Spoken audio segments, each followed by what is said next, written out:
Bonjour, je m'appelle Dorian et voilà mon interview Success Story pour Marmiton. Je suis blogueur, auteur culinaire, photographe culinaire. Je travaille aussi avec différentes marques où je fais du contenu ou de la relation publique. Le tout début du blog, c'est plutôt une suite de coïncidences.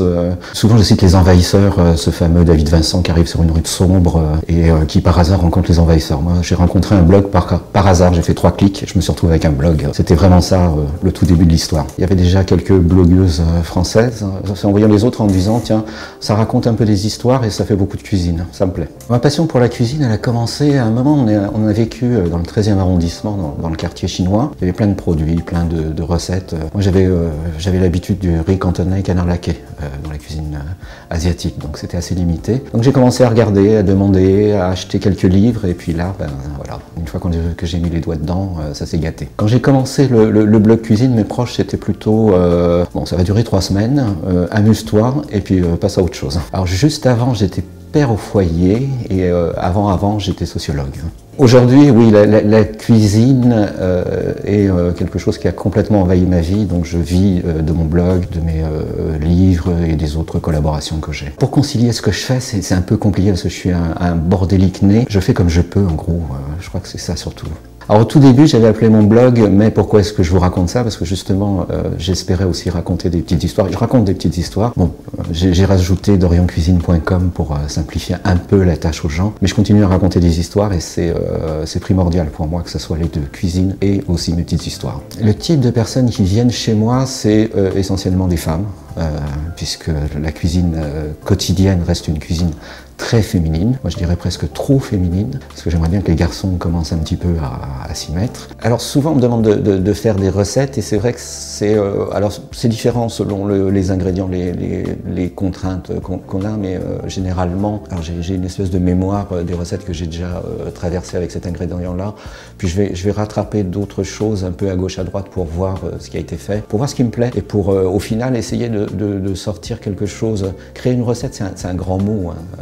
Donc un plus petit, c'est la mettre suffisamment à ma sauce pour qu'on se dise tiens, ça doit être une recette de Dorian. On ne sait jamais si une recette va fonctionner sur la toile ou pas. La recette qui a fait un carton phénoménal chez moi, c'est une recette toute bête de rouler avec une pâte feuilletée et des petites choses dedans. Et celle-là, visiblement, les gens l'adorent. J'ai toujours été très passionné par la cuisine asiatique, donc alors Asie côté plutôt Inde. Si je devais choisir un plat, ça serait un curry, mais c'est toujours le prochain plat qui m'intéresse. Alors j'ai surtout eu l'occasion de rencontrer certains chefs et de passer des journées avec eux. On apprend toujours des choses, pour peu qu'ils soient assez sympas pour nous les montrer.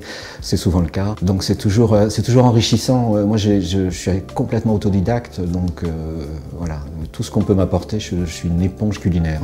Alors les livres, c'est arrivé au bout de quelques années. Les premières propositions.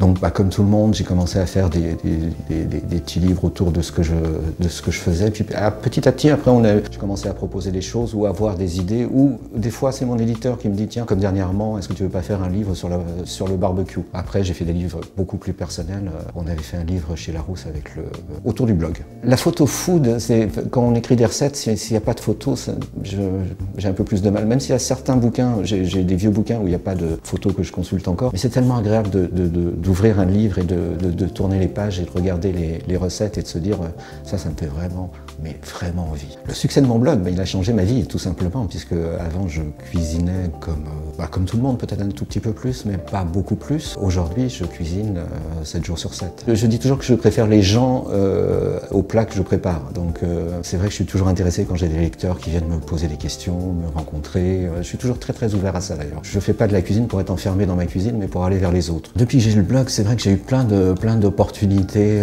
plein de choses curieuses, intéressantes, passionnantes.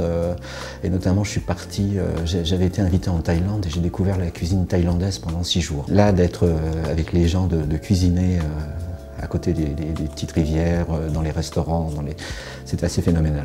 L'un de mes pires souvenirs en cuisine, c'est tout seul, comme un grand. Pour tout dire, je préparais un cassoulet pour 12 personnes parce que j'avais plein de copains qui devaient venir le lendemain. Donc je prépare mon cassoulet, tout va bien, magnifique, grosse casserole. Je le mets au four, je le fais cuire, il était... bon, j'en rêvais encore. Et je le laisse au four toute la nuit et le lendemain, je retrouve mon cassoulet avec une espèce de bave qui commençait... il avait fermenté dans la nuit. Donc si vous cherchez bien, dans un coin de mon jardin, il y a un trou où le cassoulet dort depuis quelques années. Là, mes projets, c'est le prochain livre qui est déjà en préparation. Donc ça va être un livre sur les salades qui va sortir en mars-avril, je pense, si je le rends à temps.